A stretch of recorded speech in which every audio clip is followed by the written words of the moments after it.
tout de suite ta dissertation corrigée sur les jeux de la parole et du cœur avec les arguments essentiels et les citations précises.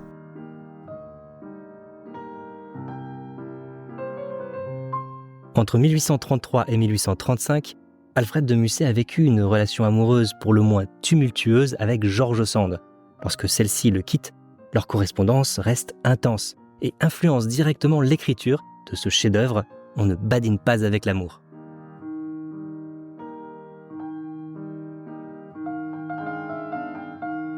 Cette action de badiner, amusante dans une comédie, évoque aussi le marivaudage, plus sophistiqué mais toujours léger.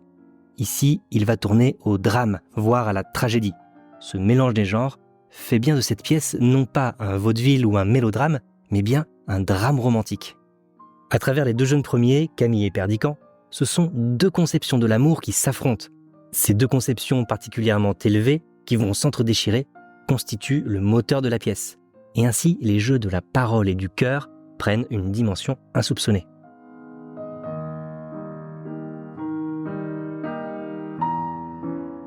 Dès lors, on peut se demander dans quelle mesure Camille et Perdiccas badinent avec l'amour. Est-ce que leur jeu de la parole et du cœur se limite à un simple badinage ? Ces deux héros romantiques n'ont-ils pas une vision de l'amour plus élevée que ne le laisse supposer leur apparent badinage ?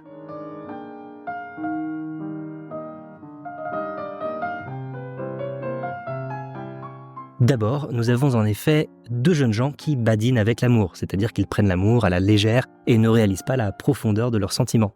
Ils jouent avec leurs sentiments, mais négligent la gravité de ces jeux et ne songent pas aux conséquences.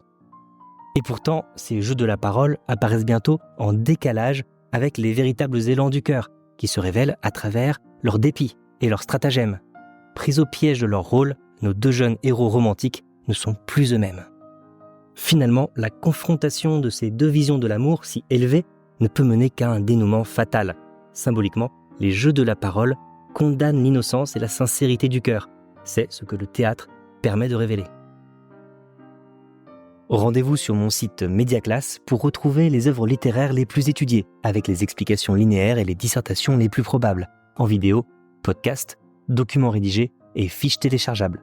Et si vous décidez de soutenir ce projet culturel si spécial, vous accéderez à toute ma bibliothèque pour le prix d'un livre de poche. Enfin, pour ceux qui préparent le bac, ma fiche de synthèse et les exercices du bac corrigés se trouvent dans mon manuel Anabac.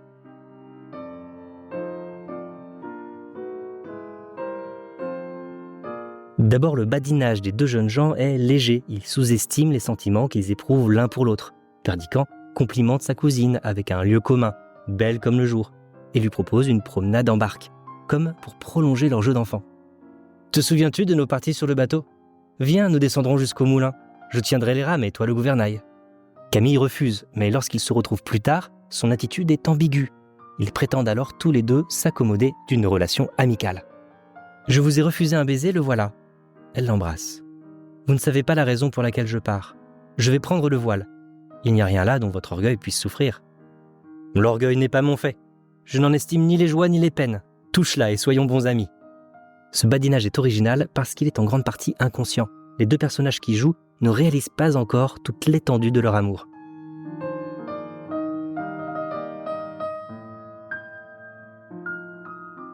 C'est une particularité du badinage que l'on trouve dans cette pièce. Les personnages se mentent en même temps à eux-mêmes. Perdiccas se dit touché, mais il prétend se consoler facilement. « Ton amour ne m'est point indifférent, Camille. Il m'eût donné la vie, mais ton amitié m'en consolera. » Pourtant, dès qu'il se retrouve seul, on perçoit bien l'ambivalence de ses sentiments. C'est d'ailleurs l'originalité de ce monologue qui nous montre un personnage qui se ment à lui-même. « Diable, je l'aime. Cela n'empêche qu'elle ait des manières trop décidées. Il est clair que je ne l'aime pas. » Quand Camille annonce vouloir devenir religieuse, elle teste la constance de Perdiccas, mais elle envisage peut-être aussi très sincèrement de prendre le voile, si l'on en croit sa prière finale. « Mon Dieu, quand j'ai refusé de devenir l'épouse d'un autre que vous, j'ai cru parler sincèrement. » Comme ces personnages ne réalisent pas vraiment la force de leurs sentiments, ils ne réalisent pas non plus à quel point ils se trompent en mettant Rosette entre eux.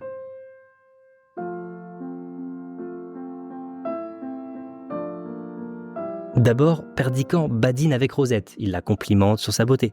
Il apprécie d'ailleurs réellement sa simplicité. Par exemple, il est ému lorsqu'elle parle de la pluie, peut-être parce qu'il réalise la fausseté de sa propre attitude. Vous respectez mon sourire, mais vous ne respectez guère mes lèvres, à ce qu'il me semble. Regardez donc, voilà une goutte de pluie qui me tombe sur la main, et cependant le ciel est pur. Pardonnez-moi, que vous ai-je fait pour que vous pleuriez ? Le baron et maître Briden voient Perdiccas faire des ricochets avec Rosette. Cette image représente bien une certaine forme de badinage, où les déclarations d'amour de Perdiccas n'atteignent Rosette que par rebond. Ainsi, le badinage léger de Perdiccas et de Camille, qui sous-estiment leurs propres sentiments, n'est plus du tout un badinage à l'égard de Rosette qui se trouve entre les deux. Lorsque Camille met son cousin au défi d'épouser Rosette, Perdiccas décide de faire une demande en mariage, publique. Dans ce cas, la parole devient comparable à un acte. C'est un énoncé performatif. Nous ne sommes plus dans le badinage. Je trouve plaisant qu'on dise que je ne t'aime pas quand je t'épouse.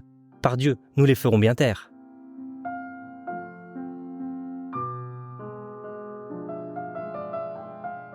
On ne badine pas avec l'amour. La négation totale dans le titre de la pièce annonce bien une chose. Le badinage amoureux est en réalité sans cesse débordé par les paroles, par les gestes, par les actes. Comme si le badinage, appliqué à l'amour, ne pouvait que mener au-delà de ses propres limites.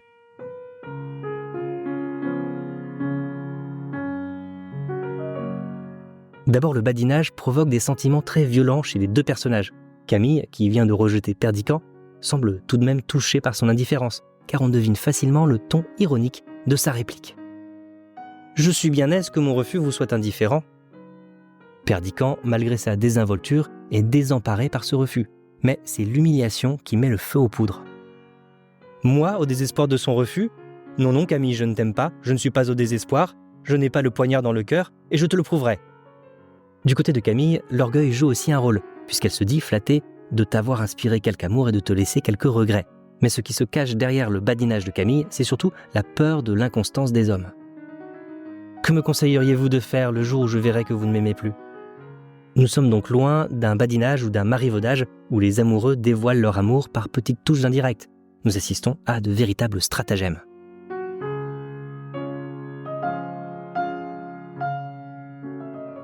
Pour prouver à Camille qu'il ne l'aime pas, Perdiccas met en scène une rencontre avec Rosette, en s'arrangeant pour que Camille y assiste.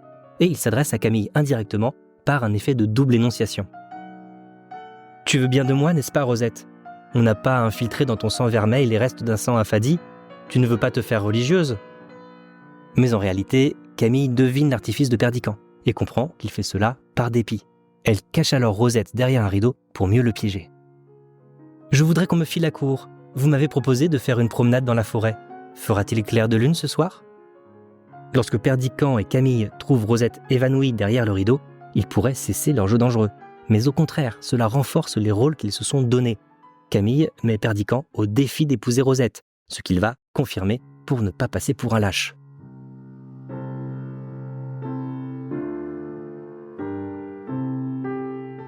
Le badinage pousse les personnages au désespoir parce qu'il touche des sentiments très puissants. Perdiccas fait même de l'orgueil un acteur essentiel du drame. Orgueil, le plus fatal des conseillers humains. Qu'es-tu venu faire entre cette fille et moi ? C'est bien parce que Perdiccas, aveuglé par le dépit et par l'orgueil, décide d'annoncer publiquement son mariage avec Rosette que Camille se désespère à son tour. Que se passe-t-il donc en moi ? Il l'emmène d'un air bien tranquille. Cela est singulier, il me semble que la tête me tourne. Est-ce qu'il l'épouserait tout de bon ?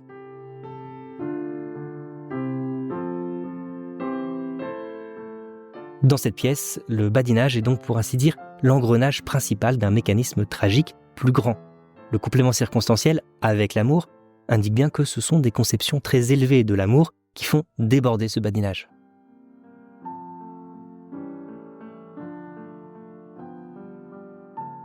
Dès le début de la pièce, les jeux du cœur et de la parole s'expriment notamment par les gestes. Les deux jeunes gens s'opposent physiquement en se tournant le dos. Camille regardant un tableau. « Voilà un beau portrait, mon oncle. C'est ma grande-tante Isabelle. Comme ce costume religieux lui va bien. »« Et toi, Perdiccas, que fais-tu là devant ce pot de fleurs ?»« Voilà une fleur charmante, mon père. C'est un héliotrope. » C'est symbolique. D'un côté, l'aïeul en costume religieux représente l'aspiration de Camille à un amour éternel. D'un autre côté, l'héliotrope est une petite fleur violette qui pousse en direction du soleil. Elle représente l'aspiration de Perdiccas pour un amour peut-être éphémère, mais qui sublime chaque instant. Le sublime, c'est le point commun entre ces deux conceptions pourtant opposées. Et en même temps, ces deux conceptions s'oppose à celle de la génération précédente, car les jeunes gens sont aussi le jouet d'une autre parole, celle que leurs parents se sont donnée. Le désespoir du baron a quelque chose de grotesque, en face des jeunes gens qui touchent au sublime.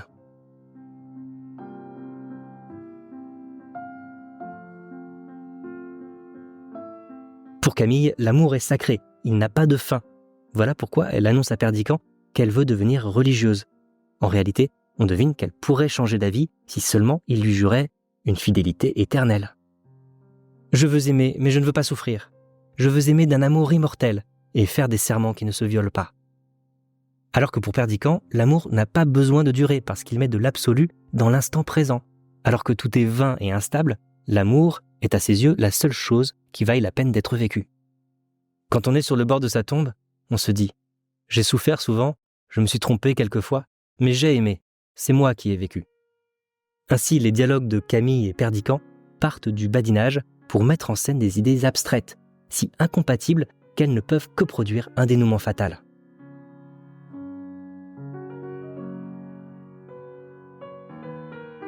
Voilà pourquoi on pourrait enfin interpréter cette pièce comme un espace symbolique où les personnages incarnent des conceptions de l'amour opposées. Dans son discours, Perdiccas généralise ainsi deux principes masculins et féminins. Tous les hommes sont menteurs, inconstants, hypocrites. Toutes les femmes sont perfides, artificieuses, vaniteuses. Mais il y a une chose sainte et sublime. C'est l'union de ces deux êtres si imparfaits. Est-ce que la pièce donne raison à cette tirade ? Le dénouement semble dire que les conceptions de Camille et Perdiccas sont toutes les deux aussi artificielles. Elles tuent la spontanéité et le naturel incarné par Rosette. C'est ce que révèle la métaphore de la rosée qui sèche au soleil. Sais-tu ce que c'est que l'amour, Rosette ? Écoute, le vent se tait, la pluie du matin roule en perles sur les feuilles séchées que le soleil ranime. Par la lumière du ciel, par le soleil que voilà, je t'aime. Dans cette métaphore, le soleil vers lequel il se tourne, comme la fleur héliotrope, réveille les feuilles, mais en même temps, il sèche les perles de rosée du matin, c'est-à-dire un amour spontané, innocent, sans arrière-pensée.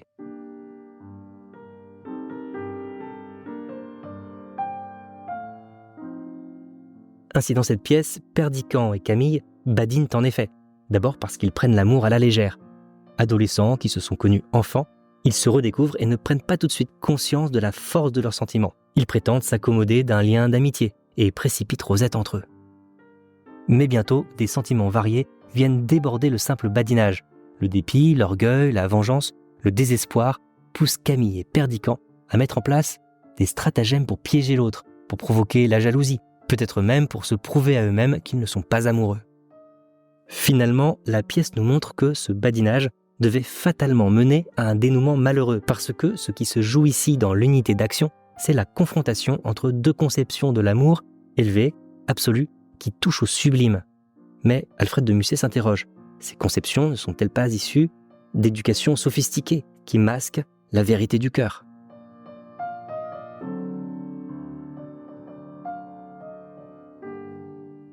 Le théâtre, lieu de tous les artifices, est paradoxalement aussi le lieu qui dévoile les vérités les plus difficiles. Cette scène où Camille découvre Rosette évanouie derrière le rideau rappelle la scène de Shakespeare où Hamlet tue Polonius caché derrière un rideau, ce qui déclenche la folie d'Ophélie.